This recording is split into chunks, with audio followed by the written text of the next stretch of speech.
The internet is cracked, the show that asks the question, can we coexist with our creation? Hello, I'm Seth Camillo.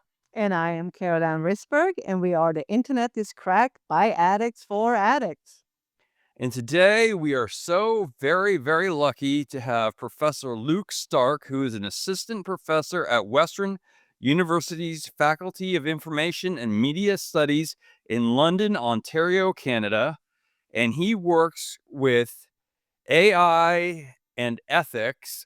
And I'm going to let him describe exactly what it is that he studies because he does a lot. So, hello, Professor Stark. Thank you for being with us. And could you maybe give us some sort of summation of what it is that you do? My training was as a historian, so I look at dusty archives and that kind of thing. And you're thinking, well, what is a historian doing talking about AI? And it's been a sort of funny trajectory, a funny journey. I ended up doing my PhD with a philosopher of technology, a woman named Helen Nissenbaum. And she was very interested in, and has been very interested in for many years, decades actually, the way that ethics and values and norms from humans get built into technologies, and also the ways that those technologies then, bounce norms and ethics back to humans. This was not a very, it was pretty niche, back about 30 years ago. But what happened about 10 years ago is suddenly, with all the interest in machine learning, in generative AI, in these really disruptive technological innovations that are now, churning constantly the public conversation and all of our lives, it turned out that there was a lot of interest in, those ethical and social implications of these tools. And so that's sort of how I just describe what I do. I have to sort of wear two hats. I am a historian of technology. I guess I'm also a kind of philosopher of technology. I think about the way that contemporary digital media affects society, and use a variety of different kind of research methods to do that. I interview people. I read a lot of stuff. I look at historical documents as well to inform the present. And so that's kind of what I do. With especially with an emphasis and a focus on emotion, on the way that, Okay. the way that human emotions have been understood or misunderstood by computer scientists. And, especially in the age of Gen AI and chatbots and all of these tools that are being designed to, to prompt our emotional responses, this is, really interesting and I think really important. Yeah, it's very important. I mean, I find it's extremely interesting. I want to ask you, so uh, do you think that does AI increases fairness, or do you think it's embedded more new exclusions? Yeah, I mean, I think maybe the first thing to say. I'm sure somebody on your program has talked about this before, but that getting definitions out of the way is important. And one of the big challenges that I often find when I talk to audiences at the library, or people just Mhm. the public, right, is that they have these ideas about AI, what AI is, that they get from science fiction, right? They get it from Uh, TV. People always talk about that Will Smith movie, I, Robot. Every time. Yeah. I've never seen it actually myself, but people bring it up all the time. Um, and that's actually not what AI is, right? I mean, AI, mhm. as we currently talk about it, is really basically this idea of machine learning, right? So you have these very powerful computers, they're running some very advanced statistics, and they're finding patterns in whatever digital data you want to throw at them, right? Whether that's images, like identifying a picture of a cat in a whole bunch of pictures, or voice or text, right? And or numbers, obviously. And so, so these systems are these very sophisticated pattern matching machines. And even generative AI, even ChatGPT, the foundations for ChatGPT is something called a large language model, and that is a particular case of this machine learning. A very powerful case, big computers, lots and lots and lots and lots of data, but still machine learning.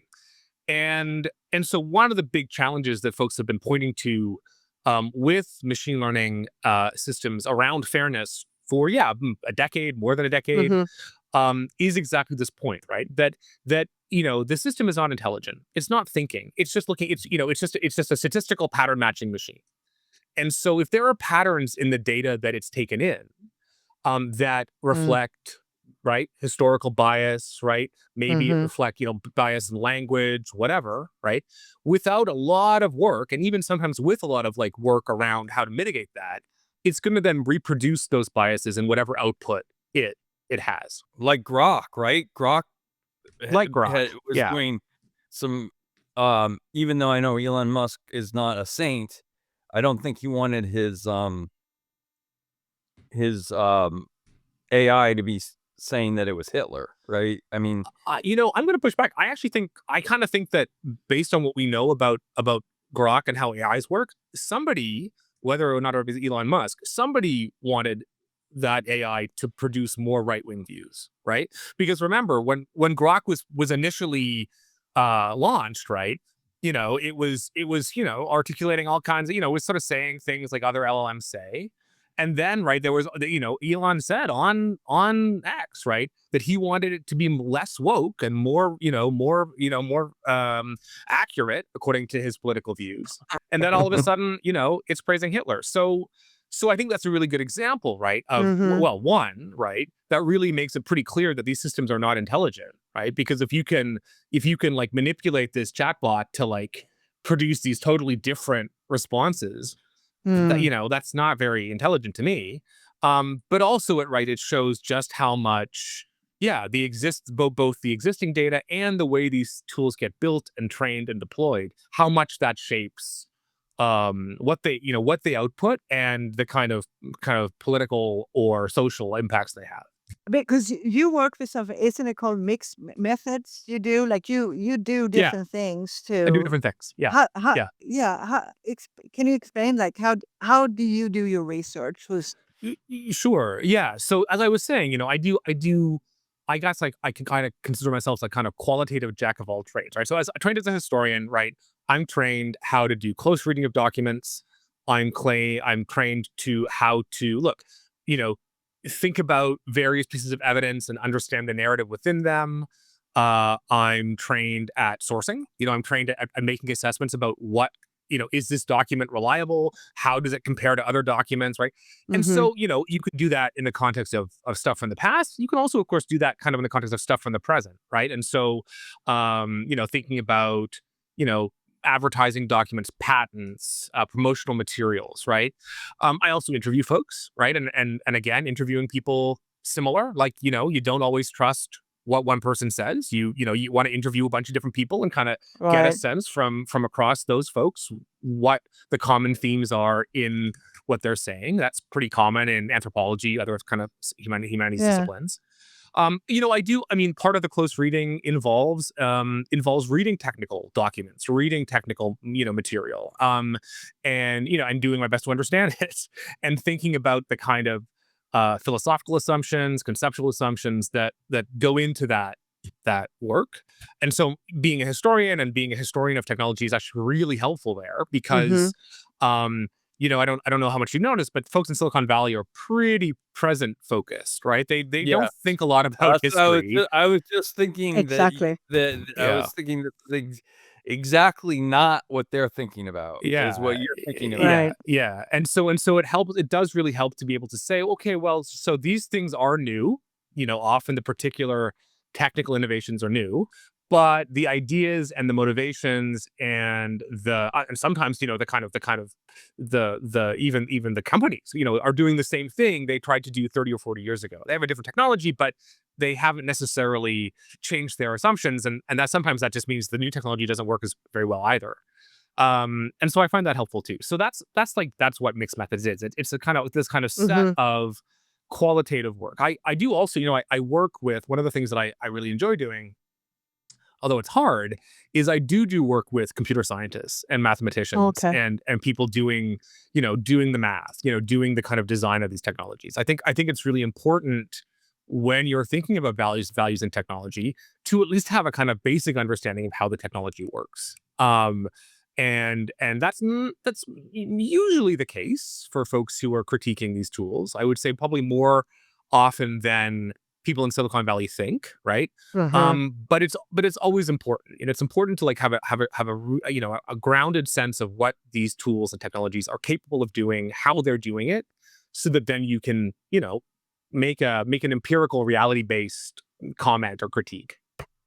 Mm. And just I want to plug right now the fact that you have a book coming out, correct? Well, I have a book in process. It's not. I don't have a publication date yet. I was working on the last chapter just this morning. It's been as books are. It's been a bit of a saga, but So what's the title? The title is The History of Computing and Human Feeling. Is that but sort of, yeah. So the title right now is called Reordering Emotion: Histories of Computing and Human Feeling from Cybernetics to AI.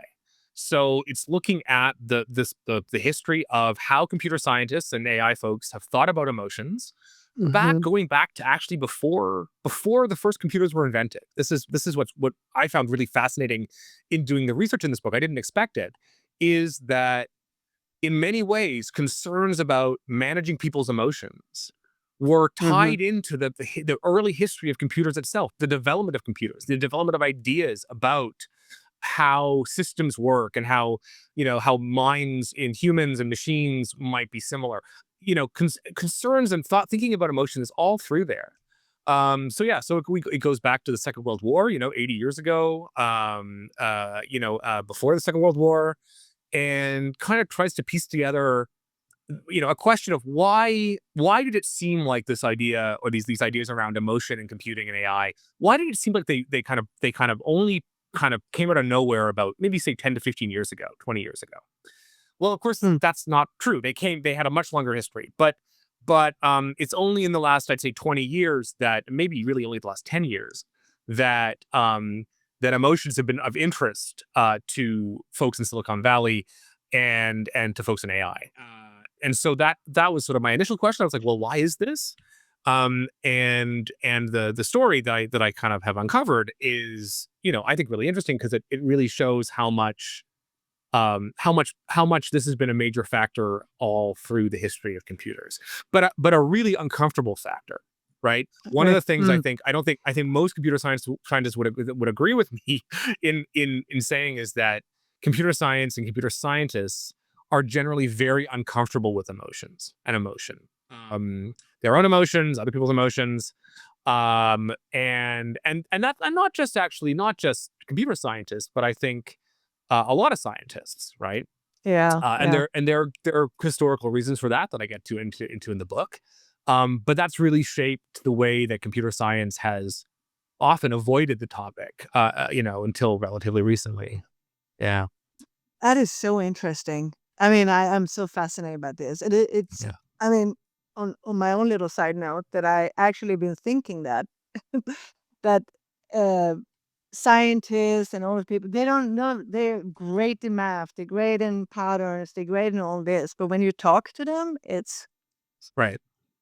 as And it depends. Some of them are great. Some of them are not so yeah, yeah, great. yeah. But Yeah. I mean, I don't. But Yeah. I find this so interesting. and why is it dangerous? Why is this Yeah. dangerous Yeah. if we are relying on Yeah. AI to predict emotion? How can that become a problem? Humans are really good at conforming their beliefs and expectations to the social world around them.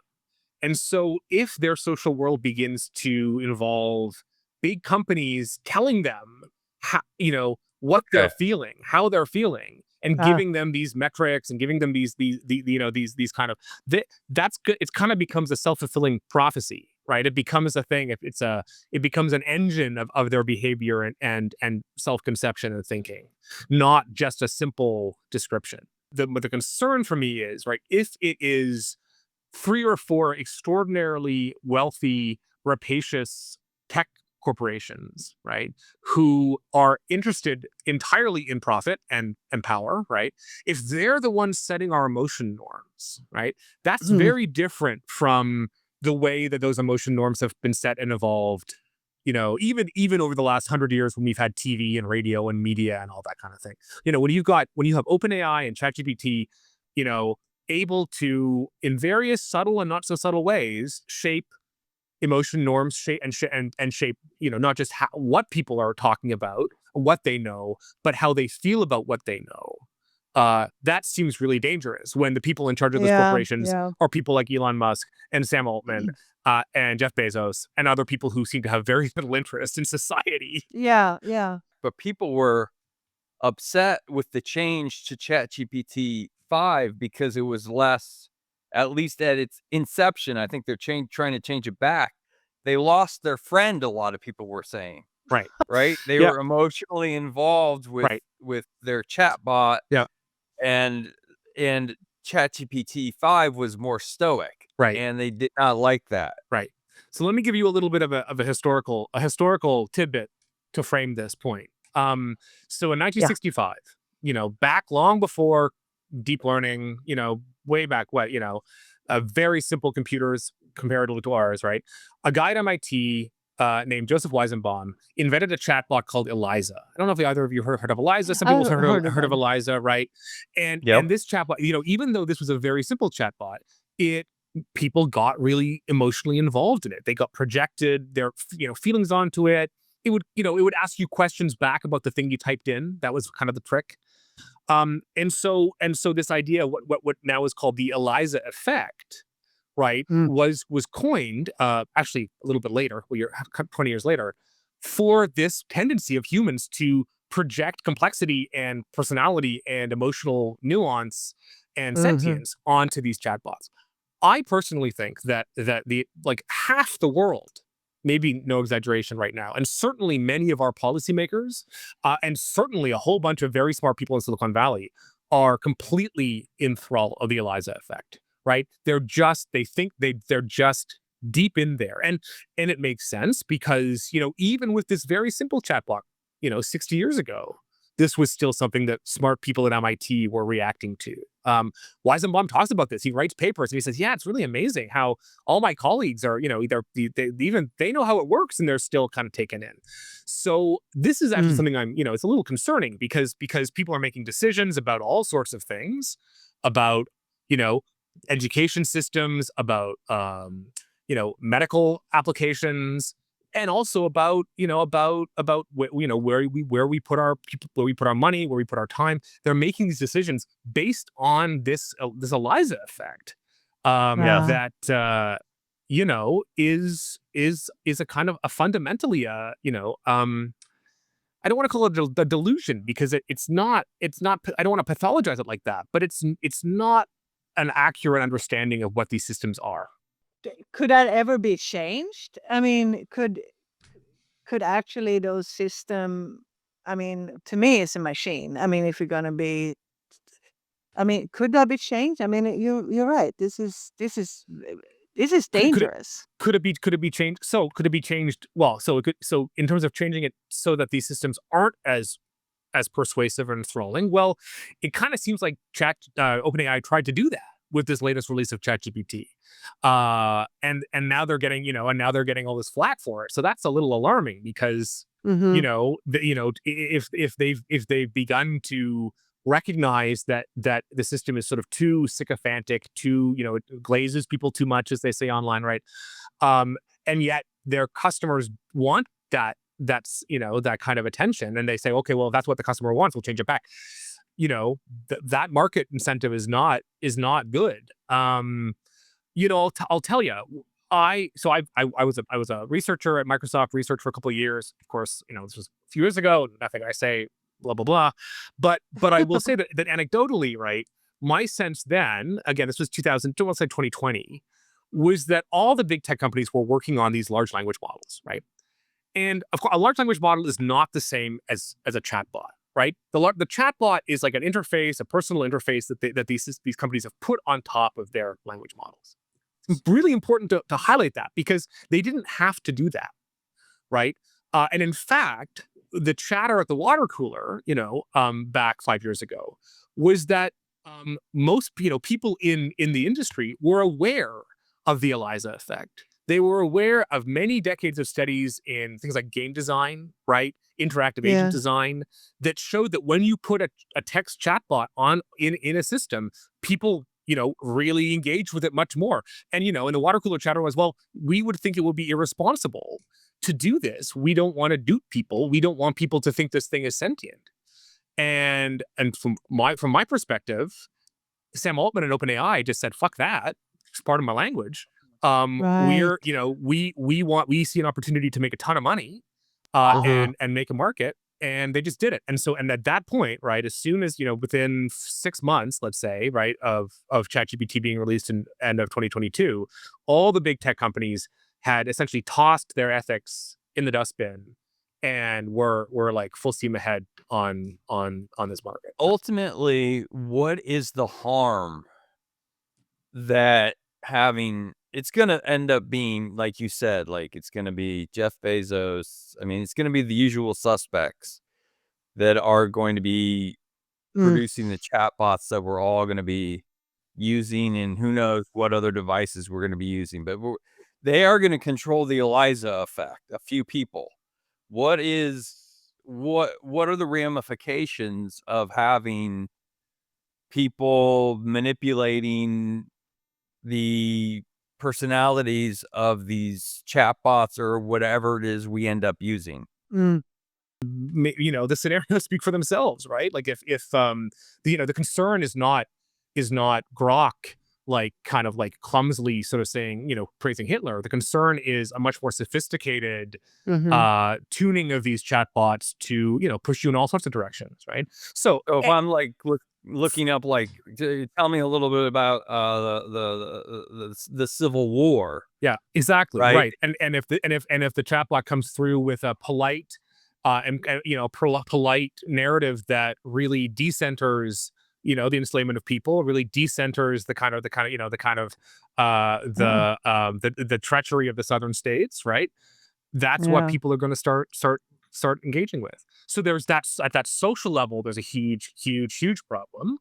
We've Mhm. already seen at individual levels, right? The kind of havoc these systems can use, right? So this well-known case by now in Florida where a 14-year-old boy committed suicide, because not entirely at the behest of, but because of his relationship with a character AI chatbot, right? Right.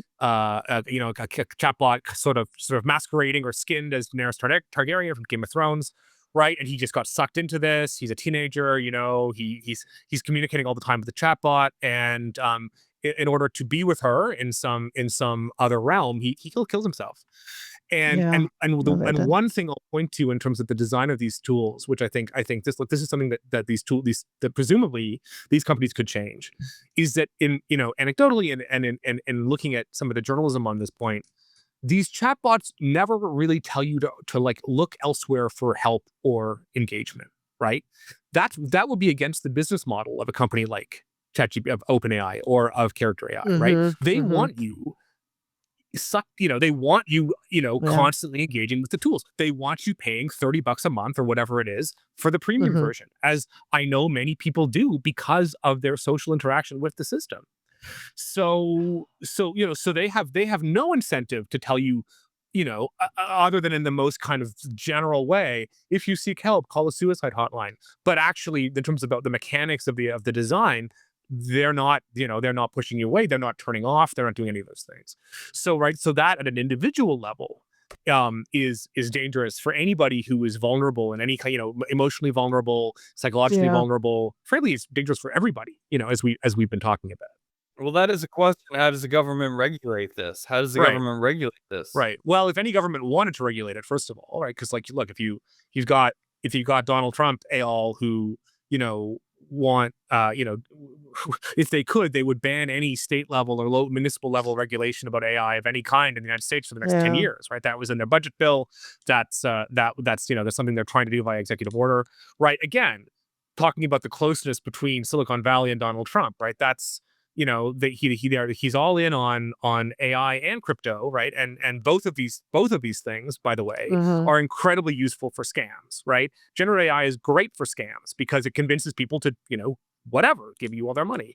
But if you were to want to actually regulate. So I will say also, right, it's not like other governments in my government in Canada or in the UK. It's not like other governments are super enthusiastic to regulate AI. They also want to, they see it as a golden goose. I think often Yeah. stupidly, but they Yeah. do.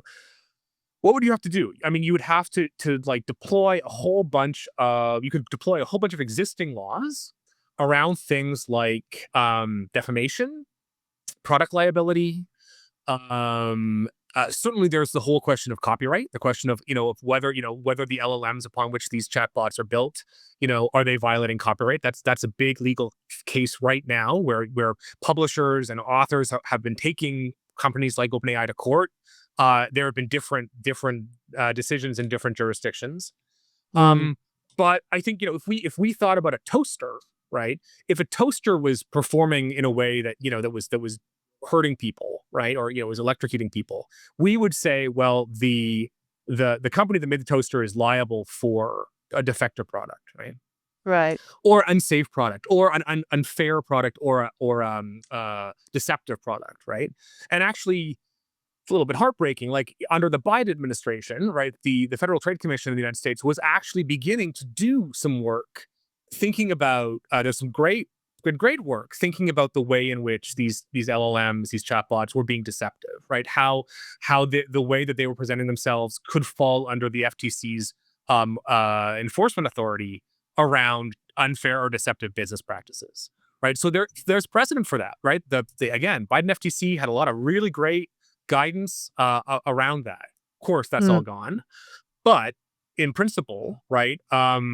If you've created one of these systems and you can't get it, you can't stop it from telling people to commit suicide, or or you can't stop it from maybe in a slightly more subtle way.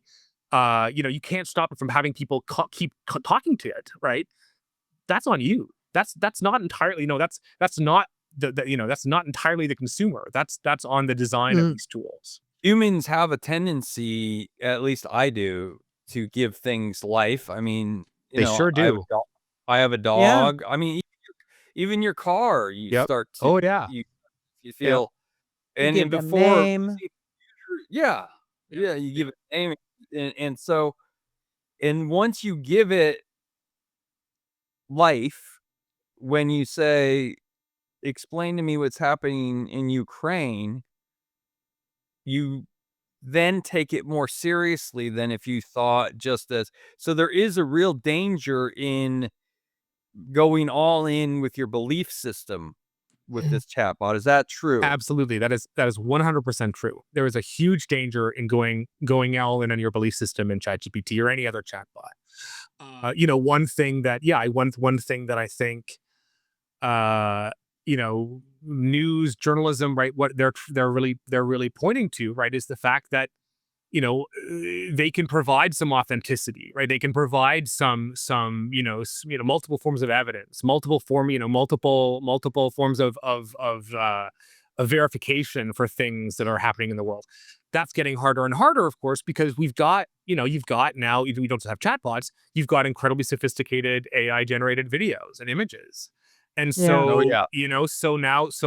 that whole set of technologies is very easily used to produce a representation of any reality you like. But going back to the point about giving things life, so actually, this is sort of something I work on quite a bit, actually, which is this idea. It's this idea of animation. Maybe this is a helpful way for thinking about this, right? That humans are extremely good at and tend to project life onto inanimate objects. The Mhm. pop culture example I often use, although my students, who are in their 20s look at me like I have two heads, they have no idea what it is that movie from about 20 years ago, Castaway. Yeah, I don't know, you've seen this, Yeah. Tom Yeah, Hanks, right? yeah, yeah. Right. And so in that movie, right, he's on a desert island, he's got no one to talk to, Oh, yeah. and a Wilson volleyball washes up, right? And he Yeah. puts a bloody handprint on that Wilson volleyball, two little eyes and a mouth, and Mhm. suddenly that's Wilson, his friend, for the whole time he's on that island. Mhm. That's an example of animation. He's animating that volleyball. Puppets are a great example of this too, right? Anytime you go to a puppet show, you're projecting complexity and you're projecting character and narrative onto something that you can see is very simple. It's just simple, cloth and wood and whatever. So yeah, to this point, and this is the fine. This is a form of human expression. We get it.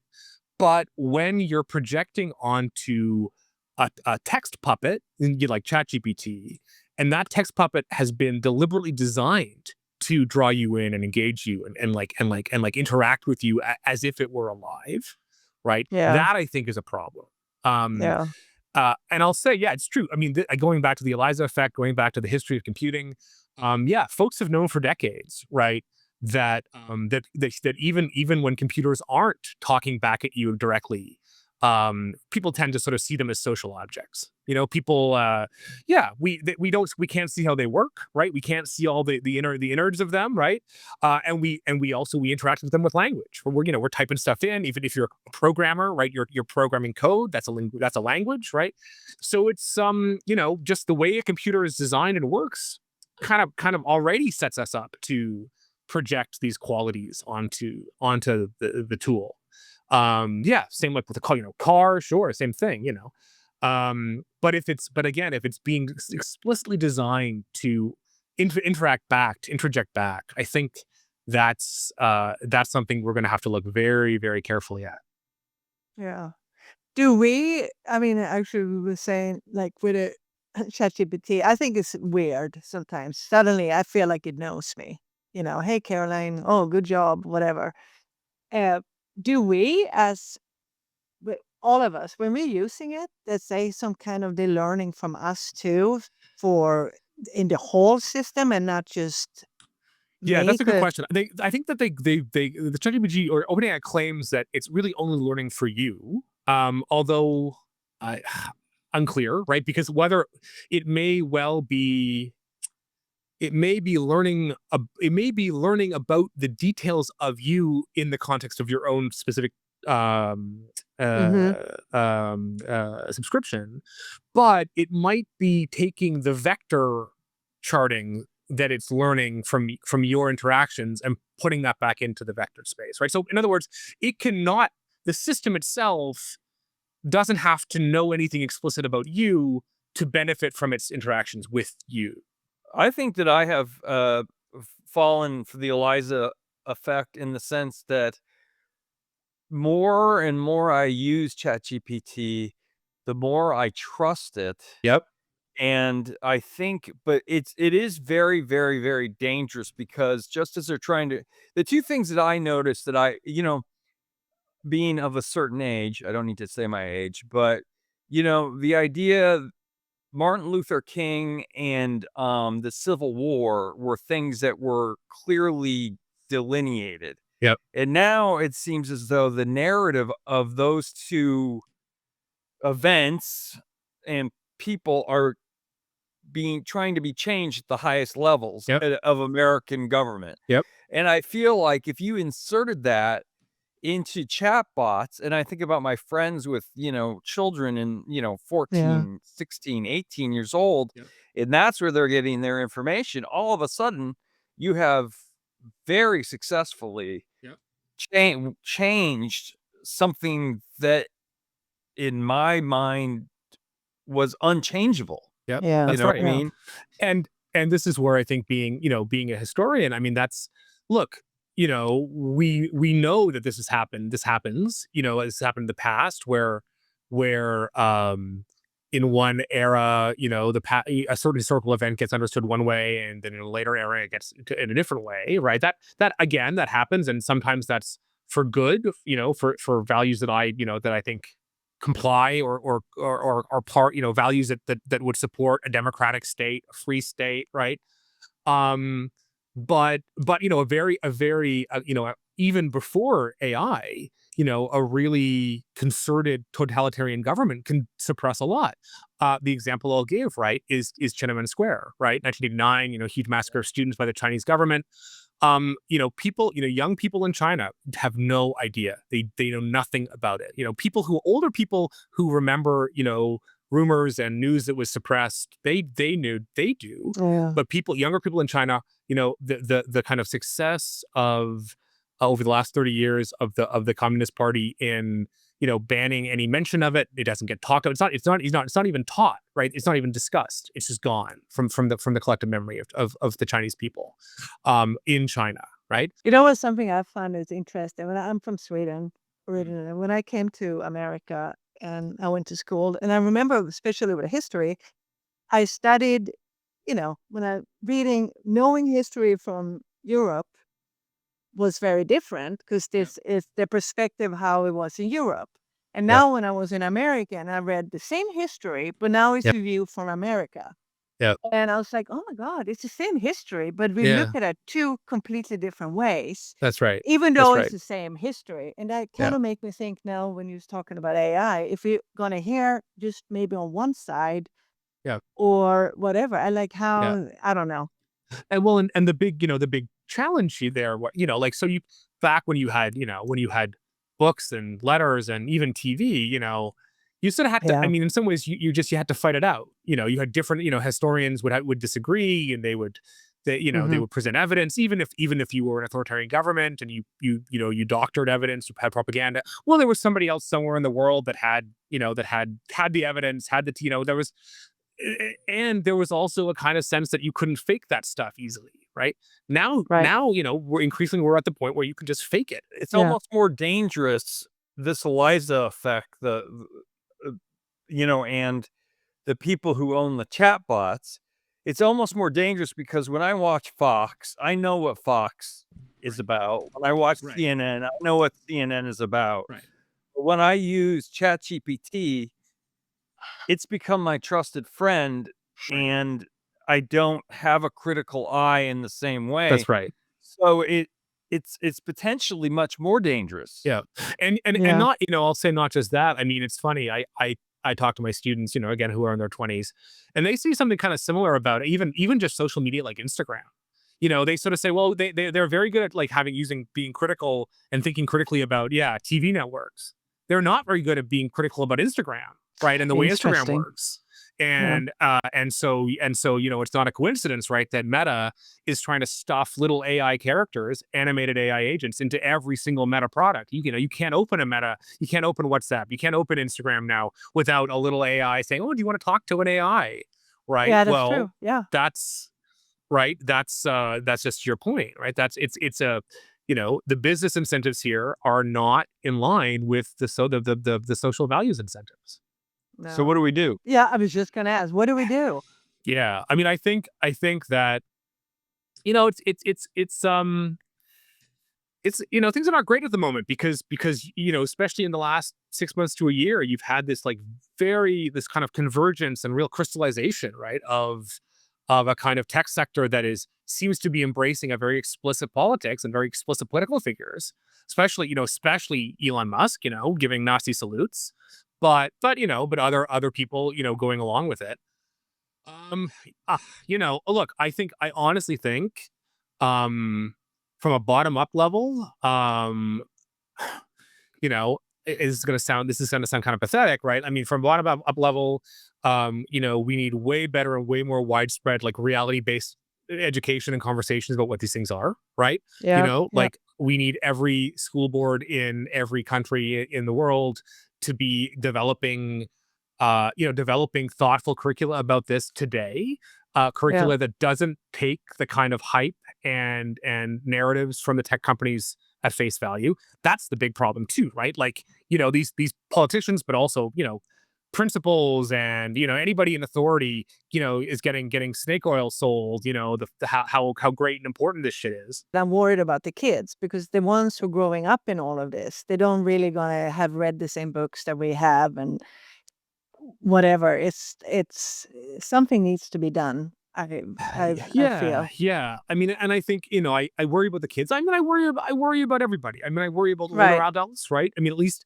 i- you know, I really hate the term digital native because I don't actually think anybody is a digital native, right? I mean, Okay. I think a lot of folks in their 20s, they don't know how the back end works, right? But they do Right. know how the front end works. And so if you teach them how the back end works, they're really fast to put the pieces together, right? So in a Yeah. way, the people in their 20s who are really used to these tools, in some ways they're maybe easier to bring on board in some ways. Yeah, yeah. Well, Well, let's hope that that education can work and that we can understand Yep.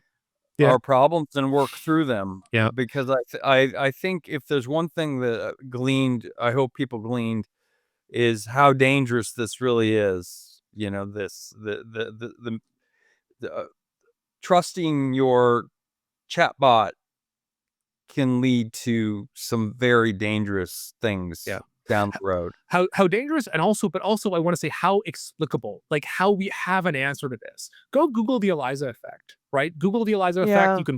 You can play with the there are emulators of Eliza all over the place. You can play with them on the internet. There is an explanation, right? And it's not that this system is sentient. It's not that it knows everything. It doesn't know the truth. It's a very it's a pretty amazing technical advance, but it's not what's being built. Yeah. Yeah. All right. Oh, yeah. This is a lot to take in. It's a lot. Yes. I have Yeah. this reputation. I wish I could talk about something fun. Like, I don't know, like what's fun? Who knows? What's fun these days? So it is so interesting. One of our professor actually said something like, he said, we also, everyone who's buying ChatGPT or whatever, we actually helping them to becoming bigger and bigger and bigger and bigger. It's true. So Yeah, it's true. So if you as can, I mean, look, collective, if you can avoid using it, I would recommend that, right? Like, I can't stop anybody from using ChatGPT, but I don't use it whatsoever. I use no generative AI products in my life. Um, I think that in education, especially, like, they're yeah, really not useful. They're opposite of useful. I think they're pretty much against what we think that we're trying to do in education, which is teach things like critical thinking skills and the ability yeah, to synthesize data and create coherent narratives, in a Well, human. I heard sort of like a funny, I don't know if it's not true, but the idea that professors are making tests with with ChatGPT and the students are taking the test with ChatGPT. So it's really I ChatGPT is going to university. I mean, I bet it's happened at least once. I'll say, but I also say, yeah, right, that, like, yes, in generally speaking, right, like, maybe this is because I'm in a faculty that thinks about media and communication and technology. We're thinking really hard about all of this, right?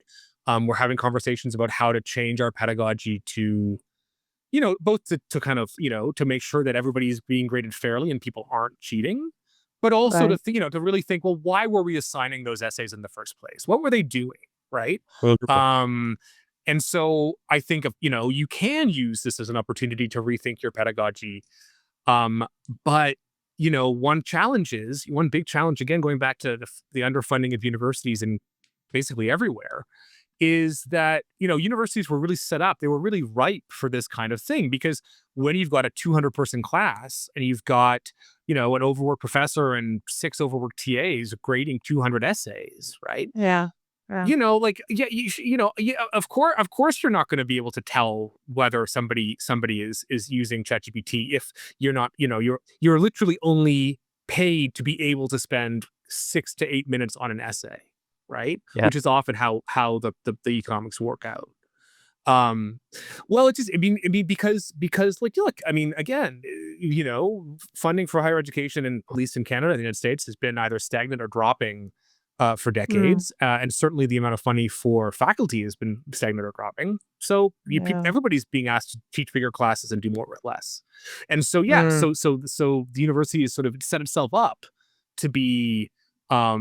to really be vulnerable to this kind of tool. This has been a wonderful discussion, and we really appreciate you talking to us. Yeah, It's been great. It's always great to talk about this stuff with folks who are who are not in my field, and I do really think, I mean, I think it is really important. I think it's really important that people understand exactly what these tools are, how they work, and why they can be me too. dangerous. Yeah. Totally. We think it's, as I said, like we think this is so interesting. And this is also why we want to do this podcast, because we feel like anything, we need to learn more. All of us, we need to know. And to hear from somebody like you who explain this, I'm so grateful. Yeah, Thank you. thrilled to be here. Thanks Uh, so much. yeah, thank you so Thank you. much. Thank you. Appreciate it. Goodbye. Thank you for watching or listening to The Internet is Crack. Tune in next week when we have another great conversation about robotics, AI, and the internet. You can watch us or listen to us on YouTube or Spotify or many other outlets. And don't forget to follow us on social media. See you next Monday.